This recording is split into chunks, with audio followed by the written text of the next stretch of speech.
Short form vertical videos are the standard on social media now, and they have been for a while.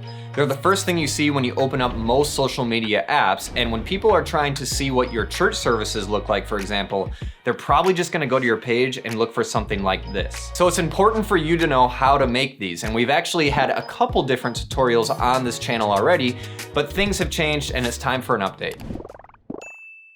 How's it going, everybody? My name's David. I'm the head video editor here at REACHRIGHT, and we like to make content that help out churches, ministry leaders, and nonprofits all the time. So if that's the kind of stuff that interests you, it would mean a lot to us if you could hit that like button and then subscribe so that you're notified every single time that we release a video. Now, as I've stated before, we actually have a couple tutorials on this channel already on how to make these sermon clips. And if you're looking to do this for free, you're looking to do it fast and easy on your phone specifically, I still think to this day, CapCut is the best app to do it in, but CapCut has had some updates, and I think it's important for us to address some things. Even just the look of CapCut has changed, so even if you didn't watch that older video that we already have made, this would be a good one to just start with so that you actually are following along with an updated tutorial. That being said, if you want to follow along with this tutorial, you're obviously going to need CapCut downloaded and installed on your phone, so go ahead and do that and we'll move on with the rest of the tutorial. Now, the first step is getting the actual video of the sermon onto your phone so that you can edit it. The easiest way to do this, in my opinion, is to just pull up the sermon video either on your church's YouTube channel or your church's website and actually full screen it and watch it on your phone like you would normally. Then when you find the part that you want to edit and make as a clip, all you're gonna do is screen record that portion. You don't need to worry about recording only that part. We can actually do some fine tuning and editing and trimming in CapCut, but you just wanna make sure that it's not an unnecessarily long screen recording. You could alternatively just get the raw video file from like your church's audiovisual team or download it from your church's YouTube channel, but the screen recording method I really think is way easier, so that's what I suggest here. So the next step is to go ahead and open CapCut so we can make our new project. Once you get past all of the welcome screens and everything like that after the first time opening the app, you should get to a screen that looks similar to this with this giant new project button at the top of the screen. Go ahead and click that, and then it's gonna ask you what media do you want to use in this edit. So go ahead and click that screen recording with the sermon and then click add at the bottom right-hand corner. And now we are actually in our editing timeline and we can start to edit. If you're not making these sermon clips, honestly, you're losing out on a big opportunity to get your church in front of people that could really benefit from being a part of that community. On top of that, when most people are looking for a church, they're typing churches near me on Google and seeing what pops up.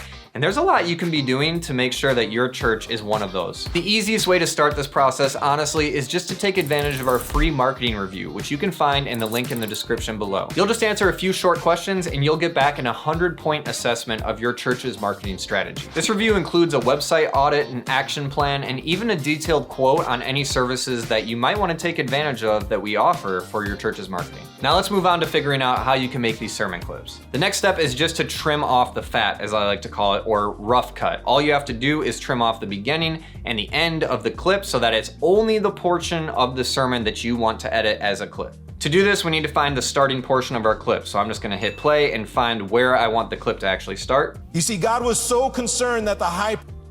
That's where I want it to start. You see... Yeah, we'll start at the 10-second mark. So with my playhead, that little white line on our clip right now, I'm gonna actually select the clip by tapping on it. And then down in this toolbar on the very bottom left, you'll see an option that says split. If I go ahead and click that, it will split the clip exactly where our playhead is. And now if I move along, these are two separate clips. It's split it into two separate clips, and I'm gonna grab that first one of everything before my cut, and I'm actually just gonna go to the bottom of the toolbar and click delete in the bottom right-hand corner. There we go, it's gone, and now the beginning of the clip should start here. You see, God was so concerned that the... Perfect. And then you just want to repeat the process at the very end of the clip as well. And as you can see, I have my screen recording portion actually popping up on screen. I obviously don't want that, so I'm just gonna scroll until that goes away, hit split, and then I can delete the end as well. And now I only have the portion of the clip to edit that I want. So the next step is to actually change the aspect ratio of our clip. In order to do this, you are gonna use the toolbar at the bottom of the screen, but this is a good time to mention something that confuses people in CapCut. If you ever look in this tutorial and my toolbar doesn't look the same as yours, what's probably happening is that you have something selected that I do not. If you still have the clip selected, like if I were to tap on this clip right now, you'll notice the whole toolbar at the bottom of the screen completely changes. And so that's gonna change every single time you have something different selected, or if you have nothing selected. So if I just click in the gray area or that back arrow, you'll notice all of a sudden I'm back to the normal standard toolbar that we started with at the very beginning. So if you're ever following along and that changes, make sure that you have it checked where you don't have the wrong thing selected. But now we're actually going to change the size of this video so it fits somebody's cell phone when they're watching it vertically. In order to do this with nothing selected, we're gonna go to the bottom toolbar and then scroll over until you see aspect ratio. Go ahead and click aspect ratio. Then we're gonna click 9:16. It's also the one with the TikTok logo if that helps. And then the bottom right-hand corner, you'll see a little check mark. We're gonna go ahead and click that. And now we actually have that black bar at the bottom and the top of our video. So now we need to resize our video so it fills the whole screen. The way to do this is we're gonna select our clip by tapping on it in the timeline, and then we'll use 2 fingers to pinch and zoom until it fills the entire screen. Now the next step is to actually track the movement of our pastor, which you can do for free manually in CapCut, but this is one of the reasons I wanted to make this update video. Most video editing platforms, CapCut included, will have a feature called auto tracking or auto reframe that will automatically reframe and track the movement of your pastor, but it's usually a paid feature or a pro feature, and in CapCut this is also the case. One thing that can be frustrating with CapCut is it has a lot of these pro features, and it will actually allow you to enable them or use these pro features without any penalty at first. It's only when you get to the very end of your edit and you're ready to export the video that it will stop you and say, hey, you're using pro features, you gotta pay for these, or you gotta take them out. And at that point, you've already spent a lot of time and effort on this edit, and some people feel like it's a waste of time and effort and they should have stopped you right at the beginning when you tried to use it. So to avoid this from happening, there's 2 things you wanna look out for. Anything that has the little pro icon with it is a pro feature and you don't want to use it. For example, this little auto reframe feature in the bottom toolbar right now has that little pro icon. I don't want to use that if I don't want to use the pro plan. I just want to use the free plan. I want to avoid anything that says pro on it. On top of that, if you do accidentally click on something that is a pro feature and maybe you just didn't notice, always take a look at the very top middle portion of your screen while you're editing, and if you see this little pro icon appear, that means that you have a pro feature used somewhere in your edit. If you go ahead and click on that pro button, it will actually tell you the feature that you've enabled. In this case, it has auto reframe, so I know I can take that off, and then I won't end up having to be prompted to pay for the pro plan at the end. But now let's go back to where we left off now that you know that, and we're actually going to track our pastor's movement manually for free. So in order to do this with our clip selected, we're going to actually use our finger to kind of drag and move our pastor until he is centered. Then at this point, we're gonna add what's called a keyframe. It's this little plus symbol with diamonds next to it, right in the middle of the screen. So if I go ahead and click that, you'll notice it adds this little diamond on our actual clip in the timeline. It's a little red diamond. Right now it looks like a half diamond, but as we go along, they'll look like full diamonds. And now I'm gonna move the clip along to when he's actually walking, and I'm gonna keep going until I see him stop moving. It's kind of hard to tell right now because he's off screen, but I'm gonna assume right there he stopped moving, and I'll drag my finger over to see where he's at, and sure enough, he's kind of at the end of his walkway. And as you can notice, as soon as I let my finger go when I was done dragging, it actually added another keyframe or another diamond on our clip.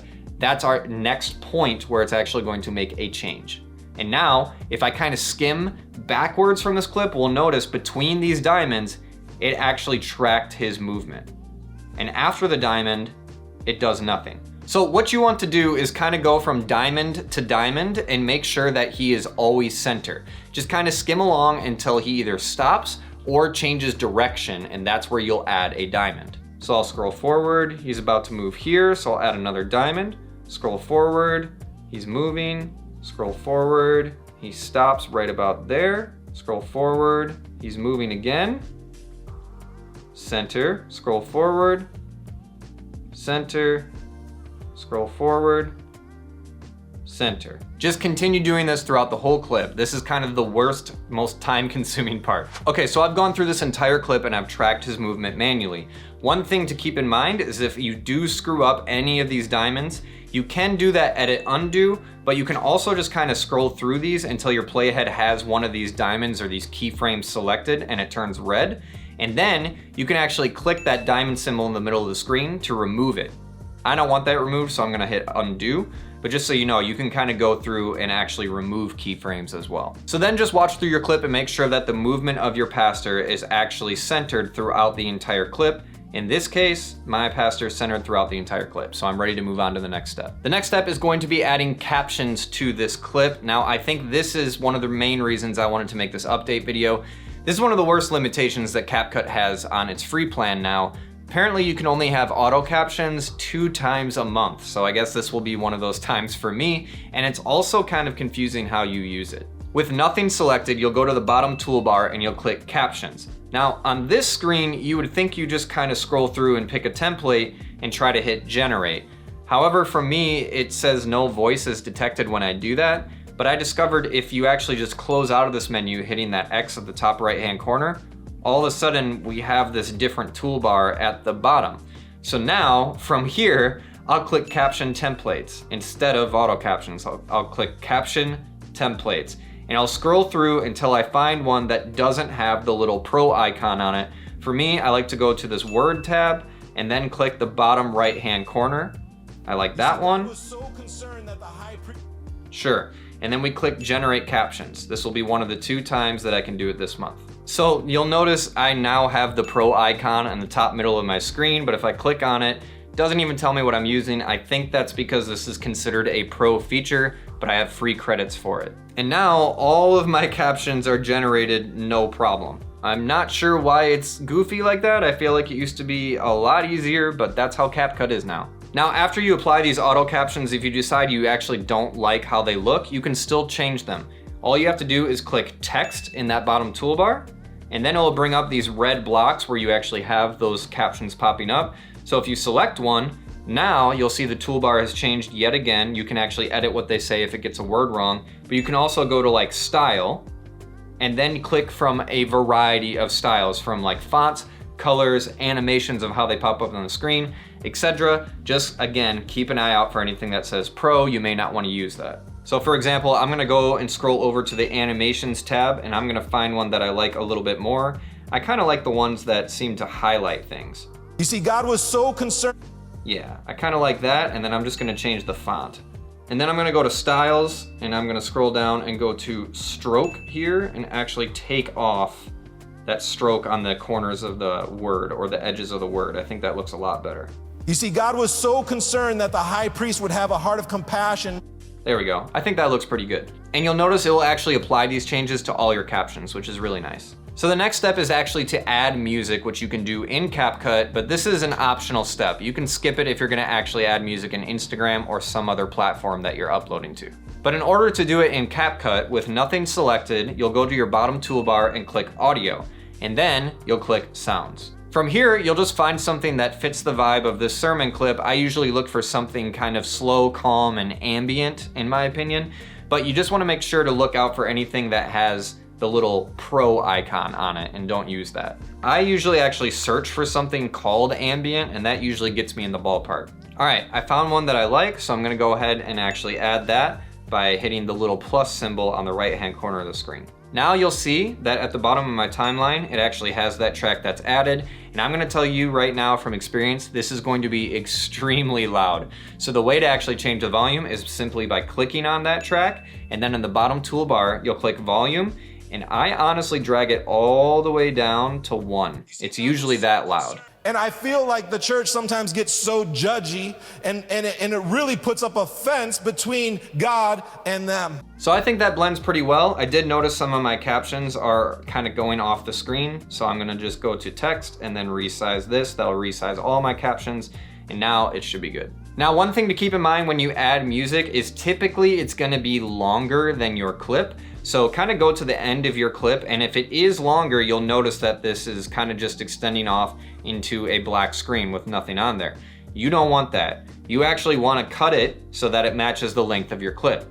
To do this, I'm gonna kind of scroll, put my playhead at the end of this music, select it, and then just as we did at the beginning of this video, I'm gonna click split. From here, I can kind of delete all of that excess. And now, if I select this, I can just take this end cursor and drag it to match the length of my clip. And now, all of the clip ends at the same time, including the music. Okay, so now we're ready to export our clip. The way to do this is in that top right-hand corner. You could just click export if you want, but take a look at the settings that are available to you. The way to do this is you're gonna click on that little 1080p square.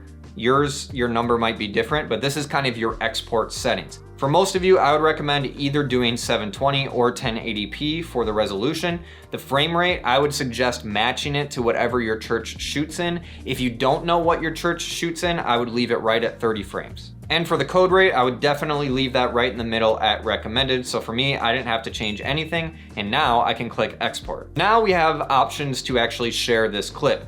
You could go ahead and connect your social media platforms like your church's Instagram or your Facebook or whatever you need, but I typically just leave this to be saved in my phone's camera roll so I can do all the uploading later. So in this point, I just hit done. And now I just went to my camera roll, and sure thing, I actually have this clip fully exported with the music and the captions and everything. You see, God was so concerned that the high priest would have a heart of compassion towards those who are ignorant and going astray. I think sometimes as the church, we can sometimes lose sight of that. That is really the same heart that he's asking us to have. That we would also have hearts of compassion for those who have gone astray. And now I can just upload that to Instagram or whatever social media platform I need to. CapCut is a great free app that is really advanced. It's added a lot of features since our last tutorial, like you can even translate the audio to be in a different language if you want. So my pastor doesn't know any Spanish, but here he is speaking this sermon in Spanish. El sumo sacerdote tuviera un corazón de compasión hacia aquellos que son ignorantes y se extravían. And that's all thanks to CapCut. You can also do transcript-based editing if you were to install that raw video file that was like an hour long and you just wanted to look through the transcript. You could actually just highlight parts of the text and delete it, and it would delete it right out of the video. It's definitely come a long way and made advancements, which I'm a fan of. I'm not a fan of all the restrictions and all the ways that it does kind of push you to try out their pro plan though. It does seem like it used to be a little bit easier and a little bit less of a headache, but I am telling you from experience, it is still the best easy, free editing program on your phone that you can use. And I hope you guys found this tutorial extremely helpful. Now, if you wanna know how to make these with a lot less hassle on something like a computer with popular editing programs like Premiere Pro or DaVinci Resolve or even CapCut on desktop mode, we have the perfect video for you here.